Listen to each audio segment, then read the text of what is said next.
Hola, bienvenidos a la primera clase del módulo 2.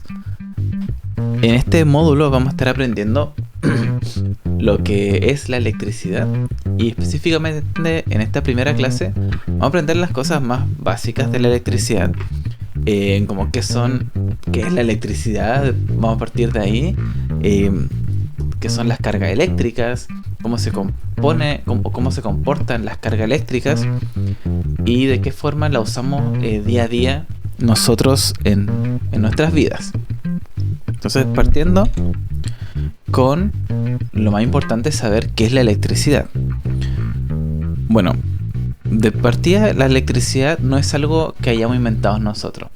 El ser humano descubrió más bien formas para producir electricidad, pero esta es un fenómeno natural que ocurre en todo el universo y en nuestro planeta no ha sido la excepción. La historia con la cual nosotros usamos la electricidad, con la que comenzamos a jugar con esto literalmente, fue justamente como que les puse aquí una imagen de un ámbar. El ámbar es la razón por la que nosotros le decimos electricidad a la electricidad.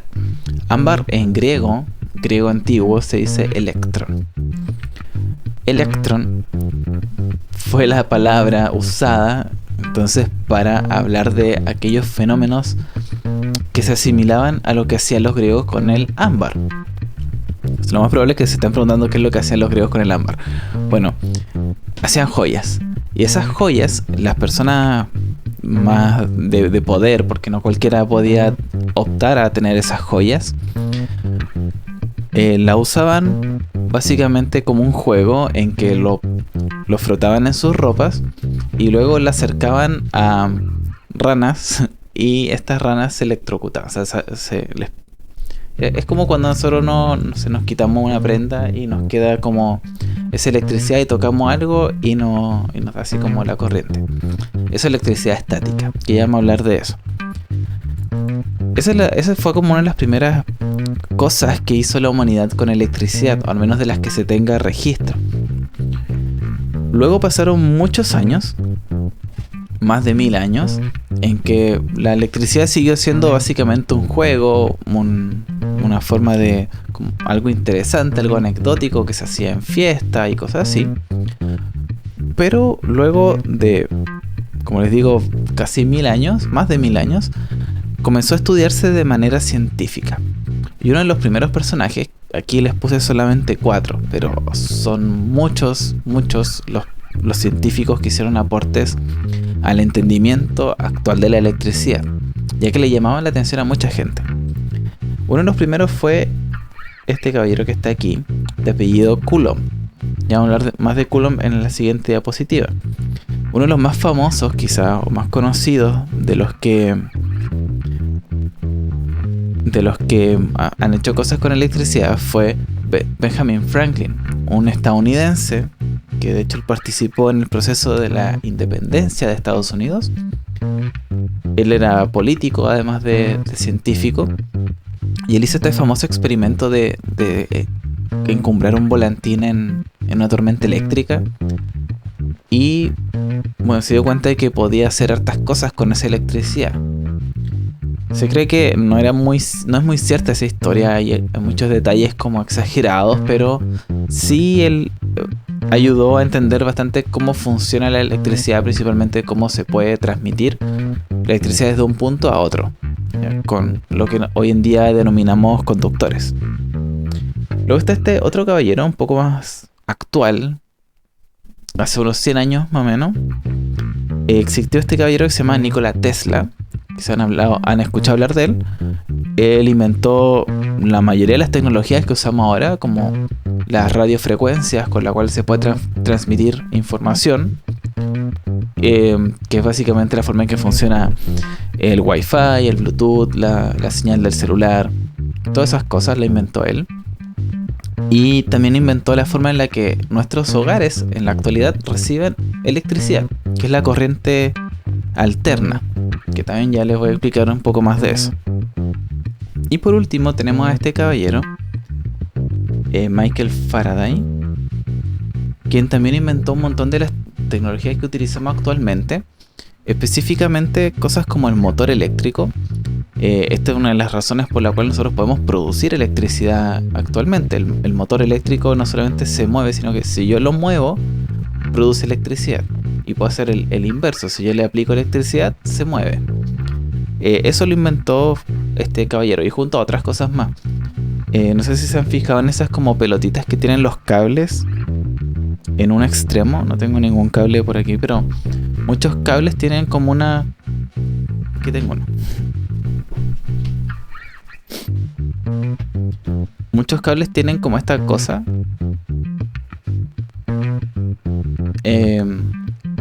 Esto es un mecanismo.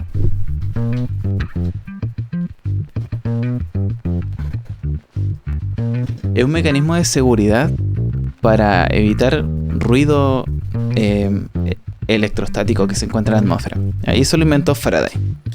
Bueno, lo importante aquí de entender la electricidad es que existen dos tipos de cargas eléctricas. Unas que le vamos a decir cargas positivas y otras que le vamos a decir cargas negativas.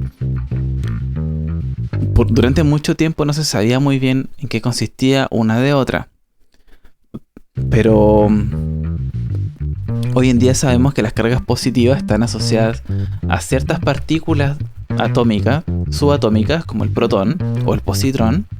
Son distintas, por si acaso. Y también vamos a tener cargas negativas, que van a estar asociadas, por ejemplo, a partículas como el electrón, que es el que más vamos a hablar hoy.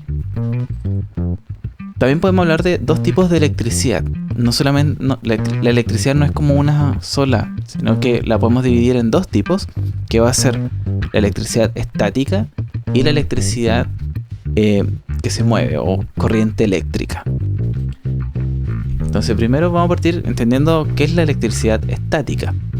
Como dice su nombre, de estática es que no se mueve. Vamos a hablar entonces de cargas puntuales. De cargas puntuales. Una carga puntual puede ser algo como, se ve aquí un globo. ¿Sí? Un globo que yo me lo froto en el pelo o en la ropa. Y este va a adquirir cargas eléctricas. A eso le vamos a llamar al globo completo, entonces, que es una carga puntual. También puede ser un único electrón.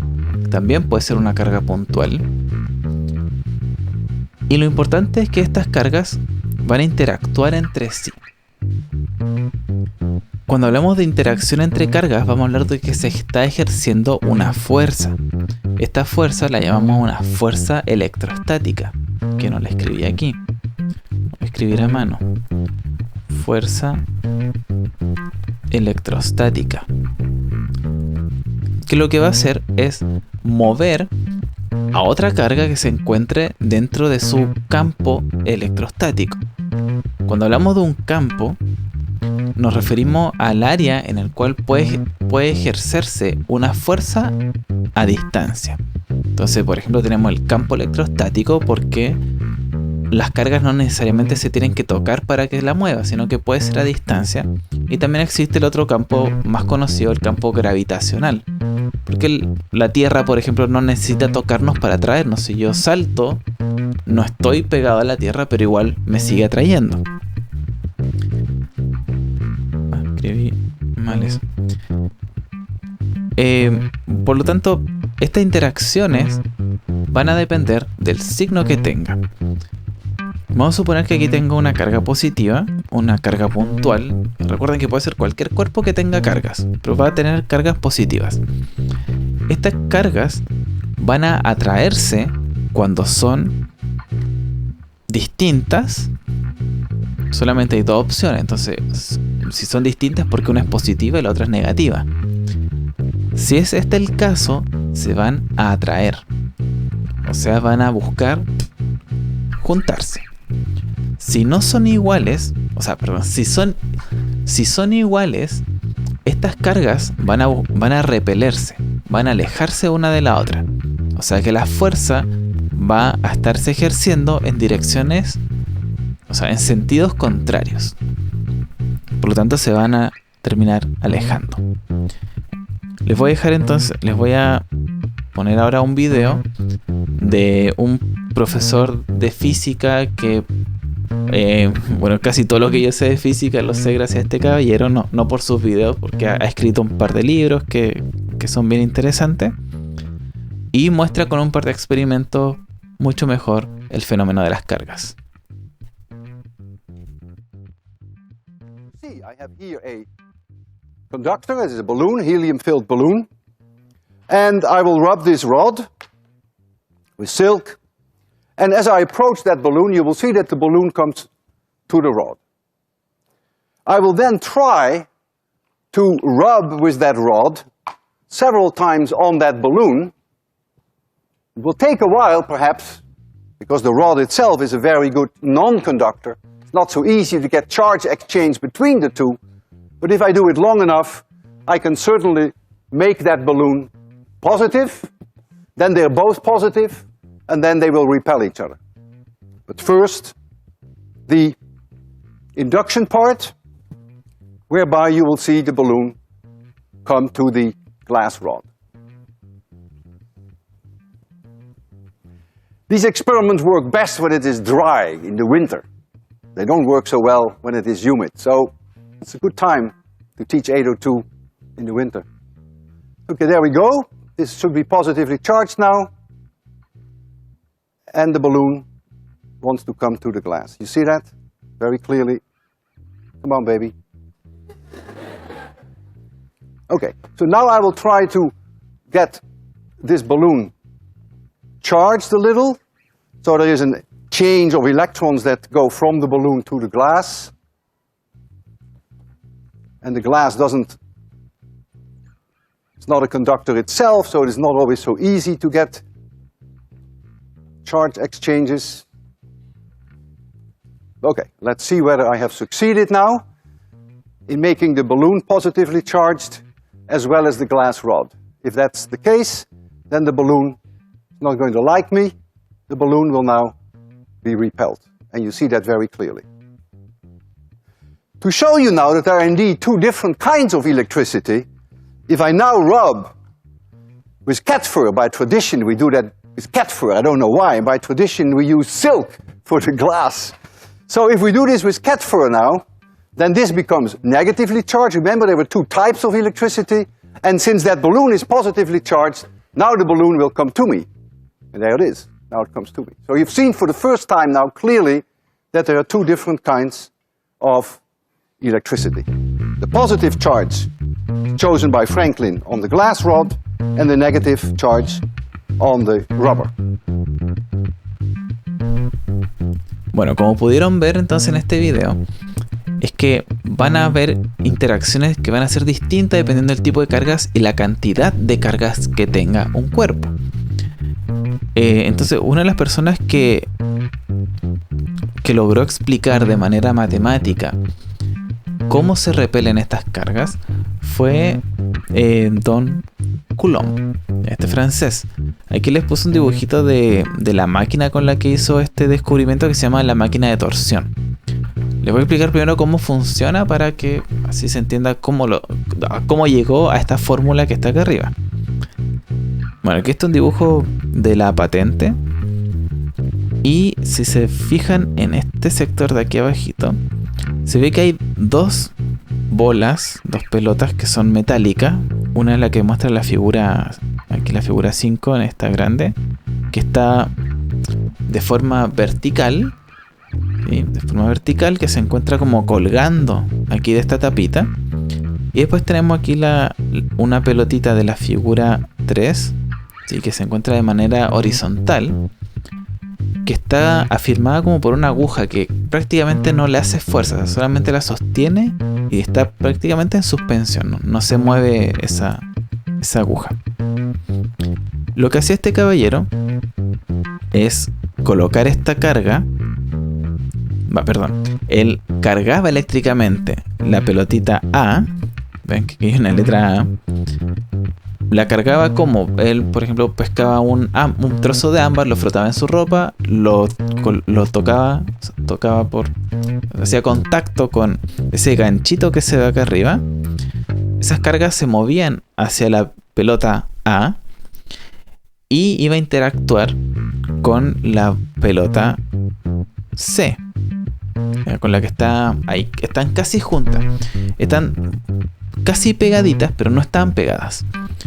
Entonces, ¿qué es lo que hacía esto? Se movía.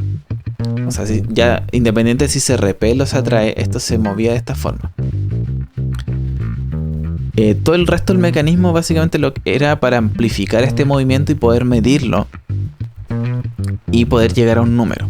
Él se dio cuenta entonces, después de hacer mucho experimento, muchos cálculos, que existía una relación matemática entre la cantidad de cargas que tenían estas pelotitas. Y llegó a la siguiente conclusión. Vamos a ir como leyendo la fórmula, porque la idea es entender la fórmula, no tanto desarrollar problemas y cosas así. La fuerza electrostática, él descubrió que había una constante electrostática. Que esta se me olvidó escribirlo. Es de, voy a poner aquí K, es de 9 por 10 elevado a 9. La unidad de medida, 9 por 10 elevado a 9 metros cuadrados va dividido en coulombs cuadrados. Esa es la unidad de medida de esta constante electrostática. Luego tenemos una parte que se encuentran multiplicando. Q son las cargas. O sea, es la cantidad de, en este caso son electrones, pero es la cantidad de energía que se encuentra en este cuerpo, en forma de electricidad estática. Esta Q, ya sea 1 o 2, vamos a ponerle QN, porque pueden haber más de una, o sea, pueden haber más de 2, pueden ser 5, pueden ser 80. Se va a medir en una unidad que se llaman los coulombs, porque le pusieron el nombre de la persona que lo descubrió. Y la R es el radio de la distancia. Como le dije recién, esto se mide en un campo. Entonces imagínense que cuando hay una partícula, va a emitir un campo que va a ser como una esfera alrededor de él. Y la esfera, para medir una distancia desde el centro hacia el punto exterior, en donde se encuentra otra partícula, vamos a medir como el radio de esa esfera. Por eso le ponemos R. Y este radio es al cuadrado. Entonces ese radio se mide en metros, porque es una distancia. Vamos a suponer entonces que estas partículas que están aquí, vamos a hacer un cálculo rápido. Vamos a decir que esta tiene una carga de 0,5 coulombs y esta va a tener una carga igual, como es negativa, vamos a decir que es de menos 0,1 coulombs. Vamos ahora a poner estos datos. Me falta. Y estos se encuentran a una distancia. Vamos a inventar la distancia de 0,007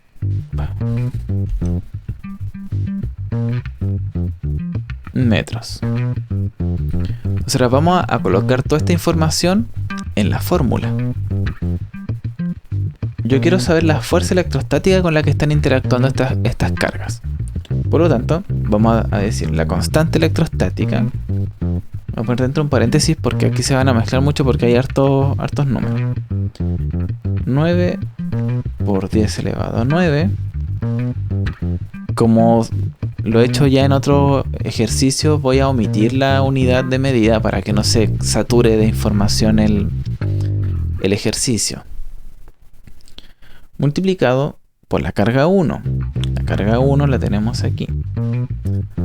0,5 multiplicado por la carga 2, que es la que está aquí. 0,1. Todo esto dividido en... Lo voy a poner dentro de un paréntesis porque esto va al cuadrado. Ya, esto es muy importante. Es la distancia al cuadrado. ¿Por qué la distancia al cuadrado? Porque a medida que las cargas se mueven, porque como es una fuerza va a provocar un movimiento en la carga, este va a ir aumentando o disminuyendo dependiendo si se alejan o se acercan. Entonces vamos a ver que la fuerza a medida que yo me alejo va a ir disminuyendo mucho, o si yo me acerco va a ir aumentando mucho. Entonces, si nosotros metemos todos estos datos en una calculadora, esto como potencia, lo multiplicamos por el 9 por 10 elevado a 9, lo multiplicamos por 0,5, eso lo multiplicamos por 0,1 y luego lo dividimos por el cuadrado de 0,07, nos va a dar una fuerza de 9.18 por 10 elevado a 9. ¿Qué quiere decir esto? Las fuerzas se miden en Newton. Como se fijan, la distancia es muy chiquitita, por lo tanto, la fuerza es muy grande. Ya son inversamente proporcionales. Mientras más pequeña es la distancia, más fuerza van a estar ejerciéndose estas cargas. Si están a mayor distancia, la fuerza va a ser menor. ¿Qué es lo que pasa cuando tenemos una carga positiva y una negativa? Como dije recién, se van a atraer, por lo tanto esa fuerza va a ir aumentando cada vez que se acercan, hasta ser tan alta que van a quedar pegados. Bueno, y eso es finalmente lo que es la ley de Coulomb. ¿Qué es lo que pasa con las corrientes eléctricas o con una carga que se encuentra en movimiento? Primero, para que exista un movimiento de cargas, yo tengo que tener por lo menos dos cuerpos, ¿ya? Por lo tanto también es una interacción. Y estos cuerpos tienen que tener una diferencia de potencial eléctrico. Entonces, ¿qué es el potencial eléctrico? Básicamente, la idea del potencial eléctrico es que son cuerpos que tienen una cantidad de cargas que son distintas unas de otras. Por ejemplo, voy a dibujarlo como vasos de agua. Vamos a suponer que este vaso tiene 100 cargas, 100 coulombs. Y este otro vaso tiene 100 coulombs. Si yo los conecto, como van a estar iguales, no va a haber una corriente eléctrica, no va a haber una transmisión de carga eléctrica entre ellas. Por lo tanto, no hay corriente eléctrica.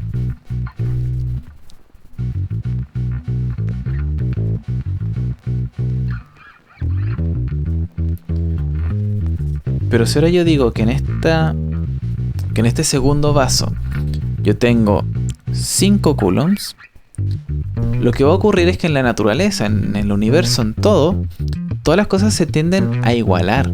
Por lo tanto, lo que va a hacer esto es que al haber un conector que une estas dos cosas, estos dos cuerpos, van a moverse las cargas desde donde hay más cargas hacia donde hay menos. Por lo tanto, van a transmitirse estas cargas en esta dirección. Desde los 100 coulombs hasta donde hay 5 coulombs. Hasta llegar a un punto de equilibrio, que sería más o menos por los 50 y algo.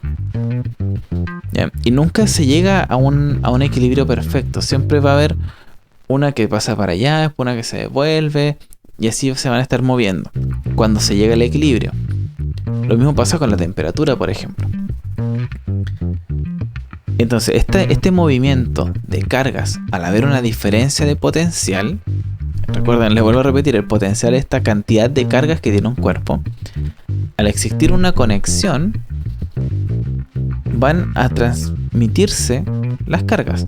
Pero aquí van a haber varias cosas que yo puedo medir de este movimiento de las cargas, que son todas las que están aquí en esta imagen. Yo puedo medir, vamos a partir desde este punto de acá. Yo puedo medir la tensión eléctrica. Básicamente la tensión eléctrica corresponde a esa diferencia. En este caso, la diferencia es de 95. Porque uno está en 5 y el otro está en 100. Lo resto y me va a dar 95. Y eso yo lo voy a medir en volts, el voltaje. ¿Sí? Este es el famoso voltaje. Entonces, ¿qué significa el voltaje? Es que en un punto yo tengo una cierta cantidad de cargas y en otro punto tengo una diferencia con esa carga, con ese punto inicial. Luego tenemos la resistencia, que la resistencia es si es que hay algo aquí entre medio. A ver si pongo otro color. Si es que hay algo entre medio de este circuito que haga que estas cargas no se puedan mover libremente. El mismo conector de por sí ya va a estar ejerciendo una resistencia, pero muchas veces es muy poquita, como el caso de los cables eléctricos, los que usamos, el cobre, por ejemplo. Vamos a tener también, vamos a poder medir la corriente eléctrica. La corriente también le podemos decir la intensidad eléctrica, que básicamente va a corresponder a cuántas cargas se van a estar moviendo en un mismo tiempo, en un mismo punto de este conector. O sea, si yo pesco un punto cualquiera de este cable y miro cuántas cargas se están moviendo por ese punto, vamos a suponer que se están moviendo 50 cargas en un segundo, entonces va a tener 50 amperes. Ya, los amperes son básicamente eso. ¿Cuántas cargas se están moviendo en una unidad de tiempo? Esa unidad de tiempo suele ser el segundo. Así a modo anecdótico, el cuerpo humano no resiste muchos amperes, aproximadamente 4. Con 4 ya son suficientes como para generarte daño suficiente, incluso hasta la muerte. Va a depender mucho de la parte de nuestro cuerpo por donde pasa esa corriente eléctrica.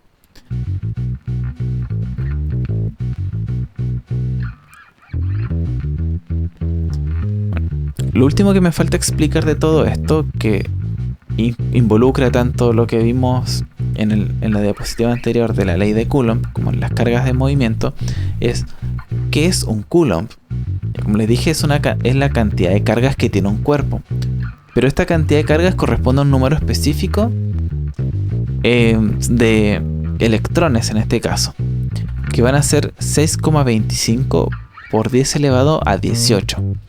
O sea, imagínense un 6, un 2, un 5 y luego 16 ceros.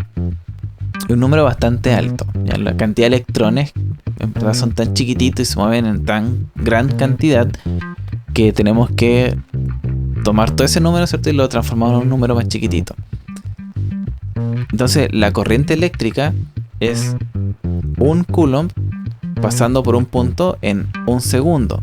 O sea, estos 6,25 por 10 elevado a 18 electrones pasando por un segundo. O sea, nosotros nuestro cuerpo resiste 4 veces esa cantidad. Más o menos. Recuerden que depende de la parte del cuerpo. Bueno, entonces para entender un poco lo que son las cargas de movimiento, hubo un caballero de apellido Ohm. ¿Se acuerdan que al principio le dije que eran muchos los científicos? Bueno, este otro más, que también buscó una relación matemática entre estos componentes, entre el voltaje, la intensidad, la resistencia y la potencia, que no lo mencioné porque lo voy a dejar por ahora, lo voy a dejar así como de lado. Tiene que ver con el trabajo, con el movimiento que puede realizar la electricidad. Entonces, la ley de Ohm es una relación matemática entre estos tres conceptos que nos va a indicar, básicamente se utiliza más para la resistencia, saber cuánto voltaje yo necesito para hacer funcionar una resistencia, o cuánta resistencia va a oponer un aparato eléctrico en un circuito eléctrico.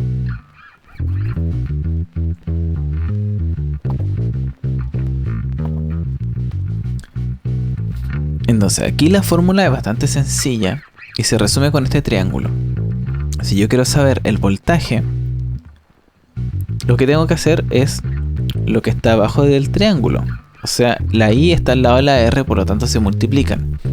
Si yo quiero saber la intensidad, veo el resto del triángulo y me dice que tengo que tener la voltaje arriba de la R, o sea, voltaje dividido en resistencia. O lo contrario, si yo tengo la resistencia, si yo quiero saber la resistencia, coloco arriba el voltaje, abajo la intensidad, entonces voltaje dividido en intensidad. Entonces, ¿qué es lo que nos falta saber aquí? Tenemos el voltaje y tenemos la resistencia, nos falta saber la intensidad. Entonces nos vamos a cuál de los tres triángulos, al del medio. En este triángulo, o sea, perdón, en esta fórmula, entonces nos vamos a decir que la intensidad va a ser igual al voltaje dividido en la resistencia. Esto es un circuito muy simple que ustedes pueden armar fácilmente con las cosas que salen ahí: una pila, dos cables y una ampolleta. Ni siquiera es necesario el interruptor. El interruptor es solamente por si quiero abrir y cerrar este circuito. Entonces lo que queremos saber aquí es cuánta intensidad está pasando por este circuito. Vamos a tomar los datos que existen, el voltaje y la resistencia, y los vamos a reemplazar en la fórmula. Vamos a decir intensidad es igual a 1,5 volts dividido en 30 ohm. El ohm es la forma en que medimos la resistencia.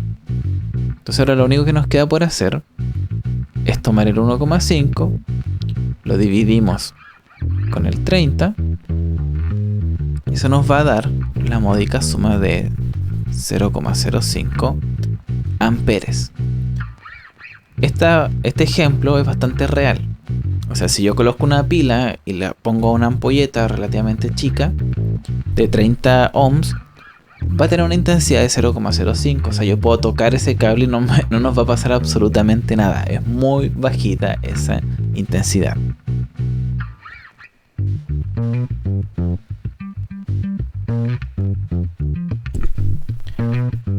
Entonces, en la naturaleza nosotros vamos a encontrar un montón de sustancias que van a comportarse de una forma u otra con la electricidad. Y nosotros los seres humanos, como no aprovechamos de toda la naturaleza, vamos a aprovechar esos materiales, ya sea para conducir la electricidad cuando queremos conducirla, o para dificultar su paso cuando queremos aislar algo. Entonces, los conductores son aquellas sustancias que van a transmitir fácilmente una carga eléctrica, mientras que los aislantes es lo contrario, son aquellas sustancias que van a dificultar el movimiento de las cargas eléctricas. Y digo dificultar porque igual va a pasar la electricidad si es que tiene el suficiente voltaje. De hecho, si nosotros vemos, por ejemplo, aparatos de seguridad como los guantes o botas que utilizan personas que trabajan con electricidad, va a decir ahí que tienen que funcionan hasta cierto voltaje. Por ejemplo, el voltaje que tienen nuestras casas es de 220 voltios. La mayoría de los guantes que uno puede encontrar en una ferretería funcionan hasta los 200 y tantos voltios, 250. Pero las personas que trabajan de manera profesional con electricidad muchas veces necesitan guantes y botas y otras cosas más de seguridad que resistan sobre los 2000 o 3000 o incluso 5000 voltios, que es lo que está en las torres de alta tensión. La tensión, recuerden que es lo mismo que el voltaje. Entonces, si hablamos de una torre de alta tensión, nos referimos a una torre que tiene un muy alto voltaje. Ese voltaje es necesario para que se distribuya de manera uniforme en las casas y en todos los edificios que se necesita que llegue esa electricidad. También hay materiales que nosotros podemos controlar cómo se mueve la electricidad dentro de ellos, ya sea que se mueva o que no se mueva. A esto les vamos a decir semiconductores, y principalmente los vamos a utilizar o los vamos a encontrar en aparatos electrónicos. Todas las cosas que utilicen electricidad y que queremos controlar esa electricidad. Por ejemplo, el computador en el que estoy grabando ahora esto, la cámara en la que estoy grabando eso. Todos utilizan estos componentes semiconductores. El más utilizado es un elemento que se llama el silicio. Y los elementos, vamos a ir viendo también cuáles son los elementos que mejor conducen la electricidad. Como les dije en un momento, el cobre es actualmente el elemento que se sabe que conduce mejor la electricidad y por suerte es relativamente abundante en el mundo. Otro que es muy bueno es justamente el que se encuentra debajo de él en la tabla periódica, que es el oro, que tiene prácticamente la misma forma o pone prácticamente la misma resistencia al movimiento de las cargas eléctricas, pero es más difícil de encontrar, es más escaso. Y también podemos considerar otro elemento que se encuentra ahí mismo en la tabla periódica, cerquita al oro y del cobre, abajito, es la plata.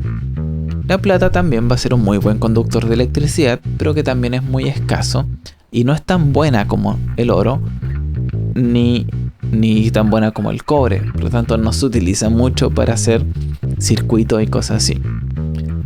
prácticamente todos los metales, si nosotros nos vamos a la tabla periódica, hay toda una parte al medio que son metales, todos ellos conducen electricidad. Y algunos van a ser mejores que otros, pero al fin y al cabo todos conducen electricidad. Por eso aquí nos ponen el hierro o fierro, es lo mismo. Este también va a ser un muy buen conductor, pero no tanto como el cobre o el oro. Y también van a haber otras sustancias que, de acuerdo a sus características de los elementos que la componen, también van a ser conductores o no, como es el caso del agua del mar. El agua del mar, como es salada, esas sales que tiene le entregan las características necesarias para que pueda conducir electricidad. Pero el agua por sí sola no conduce electricidad. También, por ejemplo, el vinagre va a ser un buen conductor. También hay otros materiales que son aislantes, principalmente los plásticos. Casi todas las cosas que estén hechas de carbono. De hecho, nosotros no somos muy buenos conductores. Somos buenos conductores porque tenemos harta agua y esa agua tiene sales. Pero la materia orgánica no es muy buena conductora de electricidad, excepto por el agua que tiene. También tenemos, por ejemplo, el vidrio o cosas que están hechas de ciertos minerales, como el silicio. El silicio también hace vidrios, pero lo podríamos utilizar para hacer un aislante, un muy buen aislante. El aceite también es materia orgánica, por lo tanto no es muy buena conductora de electricidad. El diamante y cosas como la madera. Volvemos a la materia orgánica. Volvemos a la materia orgánica, que en este caso está seca o tiene muy poquita concentración de agua y sales. Por último, ver cómo funcionan algunos circuitos.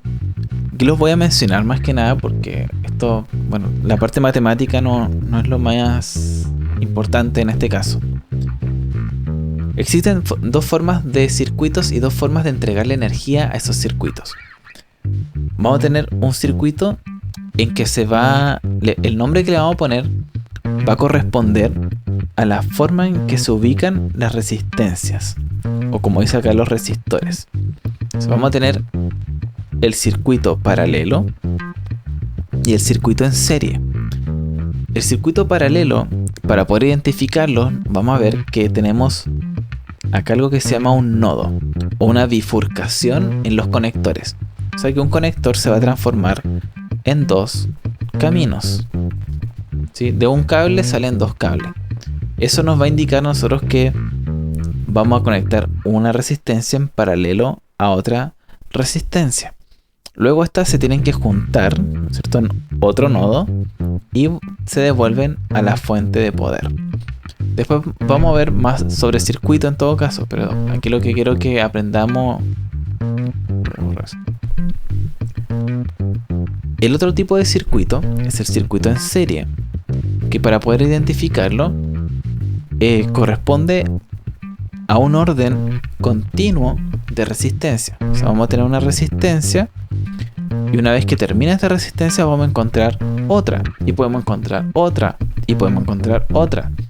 Esto es finalmente un circuito en serie que se encuentra una resistencia tras otra. Entonces, para entregarle energía a estos circuitos vamos a encontrar principalmente dos formas: la corriente alterna y la corriente continua.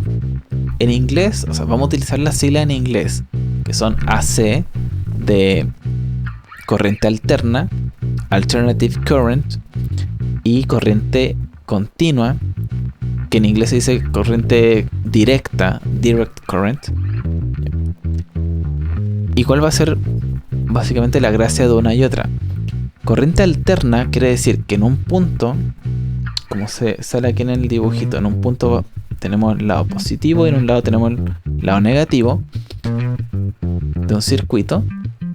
Esta es la fuente de poder. Ese dibujo que hice recién es de la fuente de poder, pero que esta fuente de poder puede invertir su polaridad y pasar a ser un lado negativo y el otro lado positivo. Esto no quiere decir que sea como una pila que se da vuelta sola. Esto ocurre en los enchufes. ¿Ya? Una parte del enchufe, una puntita, en un momento es positivo y el otro lado es negativo. Bueno, en verdad es neutro, pero... Y estos van a ir invirtiendo su polaridad.